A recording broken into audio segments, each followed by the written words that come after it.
अवधूत चिंतन श्री गुरुदेव दत्त श्री स्वामी समर्थ महाराज की जय। स्वामी दत्त सेवा या चॅनलवर तुम्हा सर्वांचे खूप खूप स्वागत। तुम्हा सर्वांचं आरोग्य उत्तमाचं राहू दे, राहिलेलं आयुष्य तुमचं आरोग्यदायी जाऊ दे, तुम्हाला दीर्घायुष्य मिळू दे असं मी स्वामीचरणी प्रार्थना करते आणि माझ्या व्हिडिओला सुरुवात करते। बघा, उद्या बुधवार आहे, गणपती बाप्पांचा वार आहे। आपण म्हणतो मंगळवार हा गणपती बाप्पांचा वार आहे, पण तसं बघायला गेलं तर बुधवार सुद्धा गणपती बाप्पांचा वार आहे आणि गणपती बाप्पांच्या वारा दिवशी संकष्टी चतुर्थी आलेली आहे आणि उद्या आहे संकष्टी चतुर्थी। बुधवार आणि संकष्टी चतुर्थी हा खूप चांगला योग आहे आणि आपण ह्या दिवशी गणपती बाप्पांच्या काही सेवा, उपाय, तोडगे जर केले तर आपल्याला त्याचं फळ निश्चितच चांगलं मिळतं आणि ह्या दिवसाला अनन्यसाधारण असं महत्त्व आहे। तर बघा, आपण काय करतो, दररोज तर पूजा करतोच आपण देवाची, तसं उद्याही आपल्याला उद्या लवकर उठायचंय, स्वच्छ आंघोळ करायचंय, त्यानंतर तुम्ही देवपूजा, हुंबऱ्याची पूजा, तुळशीची पूजा, जे काय ते सगळं नित्यनेमाचं आवरायचं आणि त्यानंतर तुम्ही गणपती बाप्पांना एका तामणमध्ये घ्यायचं आणि अभिषेक घालायचा। पाण्याने घाला, दुधाने घाला, पंचामृतने घाला, चालेल। जर पाण्याने घातला तर तुम्ही त्यातलं पाणी सगळ्यांनी घरातल्या व्यक्तीने, बाहेरचं कोणी भांडीवाली, कामवाली, संबंधित कोण आले तर त्यांना ते तीर्थ देऊ नका, फक्त तुम्ही घरातल्या व्यक्तीने ते तीर्थ घ्यायचं आणि पाण्याचं जर अभिषेक घातला तर ते पाणी तुम्ही माठात ओतू शकता, पण ते पाणी घरातल्यानी प्यायचं। पंचामृत दुधाने घातला तर फक्त सगळ्यांनी घ्यायचं।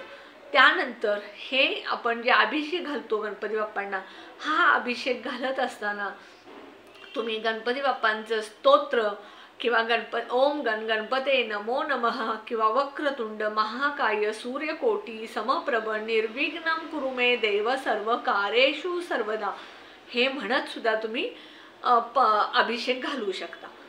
त्यानंतर तुम्ही ही गणपती बाप्पांची मूर्ती त्या तामणमधून काढायची, स्वच्छ कापडने पुसायची आणि गुलाबाचं तुमच्याकडे अत्तर असेल तर गुलाबाचं अत्तर लावा आणि गणपती बाप्पांची स्थापना देवघरात करायची। त्या गणपती बाप्पांना अष्टगंध लावायचा, त्यानंतर हळदी कुंकू लावायचं, अक्षदा व्हायच्या, दुर्वा व्हायच्या। गणपती बाप्पांना जास्वंदचं फूल खूप प्रिय आहे, ते जास्वंदचं फूल सुद्धा तुम्ही अर्पण करायचं।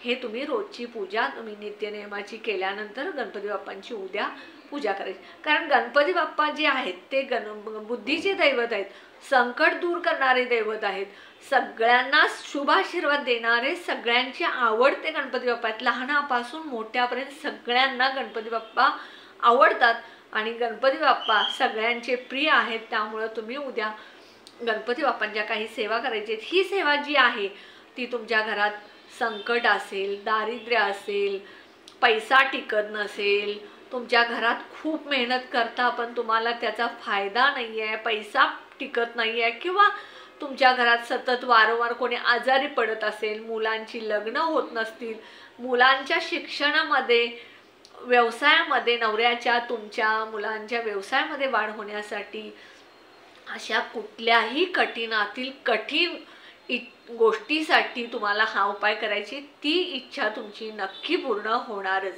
तर बघा, हे आपण सगळी पूजा वगैरे केली, त्यानंतर तुम्हाला काय करायचं आहे, गणपती एक अखंड 21 तांदूळ घ्यायचे, न तुटलेले न फुटलेले, आणि 21 तांदूळ हळद आणि कुंकू लावून ते अक्षदा त्याच्या बनवायच्या आणि त्यानंतर तुम्ही गणपती बाप्पांच्या समोर बसायचं, उजव्या हातामध्ये त्या 21 अक्षदा घ्यायच्या आणि ओम गणपते नमो नमः 11 वेळा म्हणा, 21 वेळा म्हणा, 108 वेळा म्हणा, 51 वेळा म्हणा, चालेल। त्यानंतर गणपती स्तोत्र परत म्हणायचं, साष्टांग नमने माझे गौरी पुत्र विनायका, भक्तीने स्मरता नित्य आयु कामार्थ साधती, हे स्तोत्र एकदा म्हणायचं आणि अथर्व शीर्ष 3 वेळ म्हणायचं। पहिला एकदा अथर्व शीर्ष म्हणायचं, दुसऱ्यांदा अथर्व शीर्ष म्हणायचं आणि तिसऱ्या वेळेला अथर्व शीर्ष म्हणून फलश्रुती म्हणायची आणि त्यानंतर तुम्ही ह्या अक्षदा ह्या एका प्लेटमध्ये ठेवायच्या किंवा डाव्या हातामध्ये घ्यायच्या आणि त्यातली एक तांदूळ उचलायचा आणि गणपती बाप्पांच्या चरणाजवळ किंवा पोटाजवळ अर्पण करायचं आणि मंत्र म्हणायचा, ओम गणपते नमो नमः म्हणायचं. आणि तुमची जी काय इच्छा आहे, कठीणातील कठीण जी इच्छा आहे, तुमच्या व्यवसायासाठी असू दे, मुलांच्या व्यवसायासाठी असू दे, पतीच्या व्यवसायासाठी असू दे, पतीच्या प्रमोशनसाठी असू दे, मुलांच्या लग्नासाठी असू दे, किंवा मुलांना चांगला पैसे पगार कंपनी जॉब मिळण्यासाठी असू दे, मुलांच्या एक्झामसाठी असू दे, स्पर्धा परीक्षेसाठी असू दे, काहीही तुमची जी इच्छा आहे ती तुम्ही बोलून ते तांदूळ गणपती बाप्पांना अर्पण करायचं. दुसरा तांदूळ घ्यायचा, ओम गणपते नमो नमः म्हणायचं, इच्छा बोलायची आणि गणपती बाप्पांच्या चरणाजवळ अर्पण करायचं. तिसरा तांदूळ घ्यायचा, परत गणपती बाप्पांना ओम गणपते नमो नमः म्हणायचं आणि तो इच्छा बोलून ते तांदूळ गणपती बाप्पांच्या चरणाजवळ अर्पण करायचं. असं 21 तांदूळ तुम्ही 21 वेळा ओम गणपते नमो नमः म्हणत 21 वेळा इच्छा बोलून गणपती बाप्पांना अर्पण करायचं. त्यानंतर दिवसभर ते तांदूळ गणपती बाप्पांच्या चरणाजवळ राहू देत, रात्री पण राहू देत. दुसऱ्या दिवशी सकाळी म्हणजे परवा दिवशी गुरुवारी सकाळी तुम्ही लवकर उठायचं, स्वच्छ आंघोळ करायचं आणि ते तांदूळ तुम्ही सगळे एका लाल कापडमध्ये पुरसुंडी बांधायची.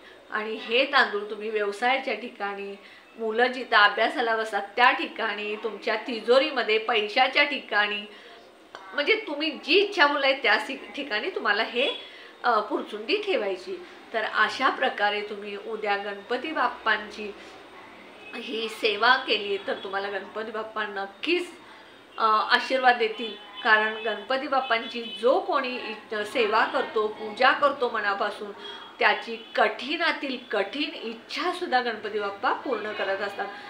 कारण गणपती बाप्पा हे बुद्धीचे दैवत आहेत, संकट निवारण करणारे आहेत, दुःख दूर करणारे आहेत आणि सगळ्यांना चांगला आशीर्वाद देणारे गणपती बाप्पा आहेत. तर ही छोटीशी जी सेवा आहे, उपाय आहे, तोडगा आहे, तो करा तुम्ही. जर तुमच्या घरात अडचण असेल तर तुम्ही ही सेवा केली तर तुमच्या घरातील 100% 24 तासाच्या आत अडचण दूर होईल. फक्त मनापासून करा. करू का नको म्हणून करू नका. ही अंधश्रद्धा नाही, तर वास्तुशास्त्रानुसार, ज्योतिषशास्त्रानुसार आणि पूर्वजांनी सांगितल्याप्रमाणे ही सेवा आहे. ही सेवा जे कोणी करेल त्याला नक्कीच गणपती बाप्पा शुभाशीर्वाद देतील, त्यांच्या इच्छा 100% पूर्ण करतील. आणि जी तुमच्या घरातली अडचण असेल, तुमच्या घरात पैसा टिकत नसेल, मुलांचे लग्न, व्यवसाय, नोकरी हे होत नसेल, तर तुम्ही एखाद्या ठिकाणी कुंडली दाखवायला जातात, त्यावेळेला तुम्हाला ते कुंडली बघणारे हजारो रुपये खर्च करून सेवा सांगत असतात.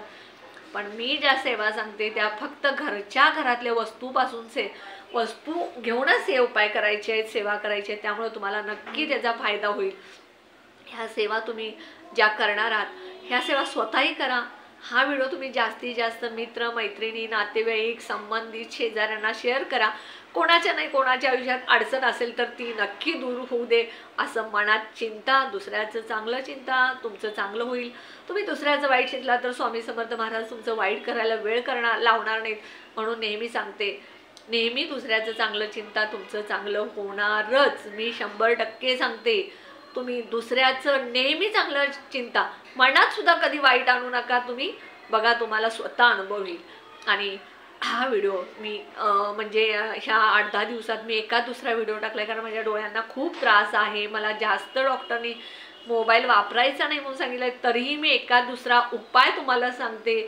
हा कारण कुणाच्या दादा, दीदी, वहिनी, ताई, काका, काकी, मावशी ह्यांच्या आयुष्यात काही ना काही अडचणी असतात. ह्या मी छोट्या स्वरूपात दूर करण्याचा प्रयत्न करते. आणि हा जो उपाय आहे तो मासिक धर्मसूतकामध्ये कोणीही करायचं नाही. हा उपाय दादा, दीदी कोणीही करू शकतं. मुलांसाठी आई करू शकते, मुलं स्वतः करू शकतात, मुलांसाठी वडील करू शकतात, नवऱ्यासाठी बायको करू शकते. कोणीही हा उपाय केला तरी हरकत नाही. फक्त सुतक आणि 4 दिवस पिरियड तुम्ही पाळायचं. बाकी केव्हाही तुम्ही उद्या दिवसभरात 12:30 ते 12:30 ही वेळ सोडून तुम्ही कधीही करू शकता. शक्यतो सकाळी करा 12च्या.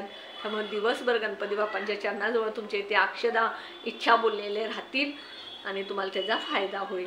हा माझा व्हिडिओ जास्तीत जास्त शेअर करा. माझ्या व्हिडिओला जास्तीत जास्त लाईक करा, सबस्क्राईब करा. श्री स्वामी समर्थ.